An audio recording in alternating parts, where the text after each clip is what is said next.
എല്ലാവർക്കും നമസ്കാരം. എൻ്റെ പേര് വന്ദന. ഇന്നത്തെ വീഡിയോയിൽ ഞാൻ ചെയ്യാൻ പോകുന്നത് ഒരു സ്വീറ്റ് ഡിഷായിട്ടുള്ള ഗുലാബ് ജാമുനാണ്. അതും വെറും ഗുലാബ് ജാമുൻ അല്ല, നമ്മുടെ മെയ്ഡ് ഇൻ ഇന്ത്യ ആയ പാർലേജി ബിസ്ക്കറ്റ് യൂസ് ചെയ്തിട്ടുള്ള ഗുലാബ് ജാമുൻ. അപ്പോൾ നമുക്ക് ഗുലാബ് ജാമുൻ എങ്ങനെ ഉണ്ടാക്കാമെന്ന് നോക്കിയിട്ട് വരാം. ഇവിടെ നമ്മുടെ മെയിൻ ഇൻഗ്രീഡിയൻ്റ് എന്ന് പറയുന്നത് പാർലേജി ബിസ്ക്കറ്റാണ്.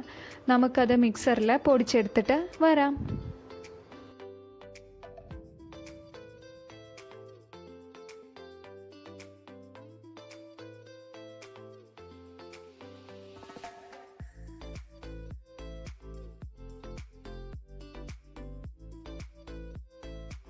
അങ്ങനെ നമ്മൾ ബിസ്ക്കറ്റ് പൊടിച്ചെടുത്തിട്ടുണ്ട്.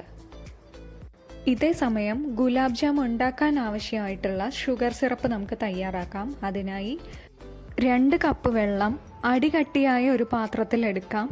അതിനുശേഷം സെയിം കപ്പിൽ 1 കപ്പ് പഞ്ചസാരയും നമുക്ക് ആഡ് ചെയ്ത് കൊടുക്കാം.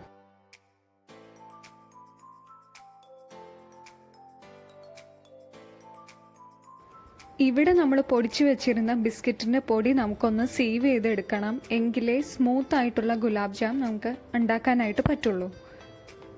ഇവിടെ എനിക്ക് കുറച്ച് വലിയ ബിസ്ക്കറ്റ് തരികൾ കിട്ടിയിട്ടുണ്ട്. ഇതിപ്പോൾ നമുക്ക് തൽക്കാലം ആവശ്യമില്ല, മാറ്റി വയ്ക്കാം. അടുത്തതായിട്ട് നമുക്ക് വേണ്ടത് 1 ടേബിൾ സ്പൂൺ മൈദയാണ്. ഇത് നമുക്ക് നന്നായിട്ട് മിക്സ് ചെയ്ത് കൊടുക്കാം. പിന്നീട് വേണ്ടത് 1 ടേബിൾ സ്പൂൺ പാൽപ്പൊടി. പാൽപ്പൊടി തികച്ചും ഓപ്ഷണലാണ്. അത് മധുരം കൂടുതൽ വേണം എന്നുള്ളവർക്ക് ആഡ് ചെയ്യാം. ഞാനിവിടെ 1 ടേബിൾ സ്പൂൺ ആഡ് ചെയ്യുന്നുണ്ട്. പിന്നീട് നമുക്ക് വേണ്ടത് 1 ടേബിൾ സ്പൂൺ ഡെസിക്കേറ്റഡ് കോക്കനട്ട്. ഇത് ബിസ്ക്കറ്റിൻ്റെ ഒരു ടേസ്റ്റ് മാസ്ക് ചെയ്യാൻ വേണ്ടിയാണ് നമ്മൾ ആഡ് ചെയ്യുന്നത്. ഇനി ഇതെല്ലാം നന്നായി മിക്സ് ചെയ്തതിന് ശേഷം നമുക്ക് പാൽ ആഡ് ചെയ്യണം. പാലിലാണ് ഇത് നമ്മൾ കുഴച്ചെടുക്കുന്നത്. പാല് 1/4 കപ്പാണ് ഞാനിവിടെ എടുത്തിട്ടുള്ളത്. അതിൽ ആവശ്യമുള്ള അത്ര ഉപയോഗിച്ചിട്ട് നമുക്ക് ഈ മാവ് സോഫ്റ്റായിട്ട് സ്മൂത്തായിട്ട് കുഴച്ചെടുക്കണം.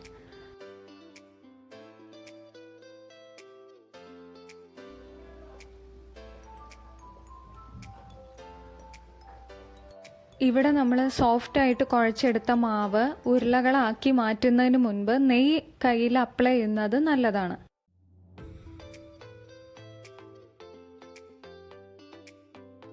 ഇനി നമുക്ക് കുഴച്ച് വെച്ച മാവിനെ ഓരോ ഉരുളകളായിട്ട് മാറ്റി വയ്ക്കാം.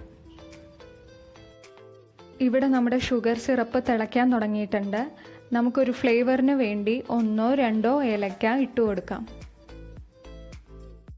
പിന്നീട് അല്പം നാരങ്ങ ചേർത്ത് കൊടുക്കാം. ശേഷം മാറ്റി വെച്ച ഉരുളകളെടുത്ത് നമുക്ക് എണ്ണയിൽ ഫ്രൈ ചെയ്തെടുക്കാം.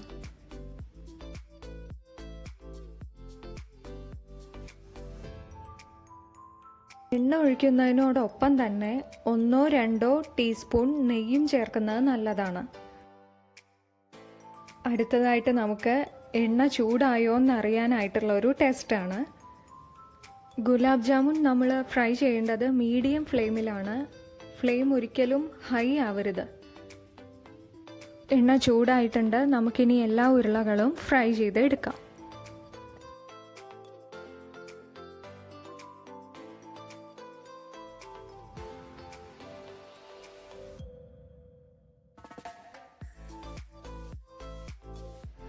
നമ്മുടെ ഗുലാബ് ജാമുൻ ഫ്രൈ ആയിട്ടുണ്ട്. ഒരു കാര്യം ശ്രദ്ധിക്കണം, ബിസ്ക്കറ്റ് ഓൾറെഡി ബേക്ക് ചെയ്തതാണ്. അതുകൊണ്ട് അധികം കളർ ചേഞ്ച് വരാൻ നിൽക്കരുത്.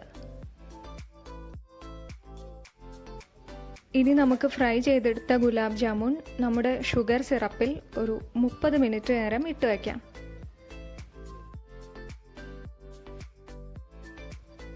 അങ്ങനെ 30 മിനിറ്റിന് ശേഷം നമ്മുടെ ഗുലാബ് ജാമുൻ റെഡി ആയിട്ടുണ്ട്. നിങ്ങൾ ഈ റെസിപ്പി തീർച്ചയായിട്ടും ട്രൈ ചെയ്യണം, എന്നെ അറിയിക്കണം. എൻ്റെ വീഡിയോ ഇഷ്ടപ്പെട്ടെങ്കിൽ നിങ്ങൾ ചാനൽ സബ്സ്ക്രൈബ് ചെയ്യണം, അതുപോലെ വീഡിയോ ലൈക്ക് ചെയ്യണം.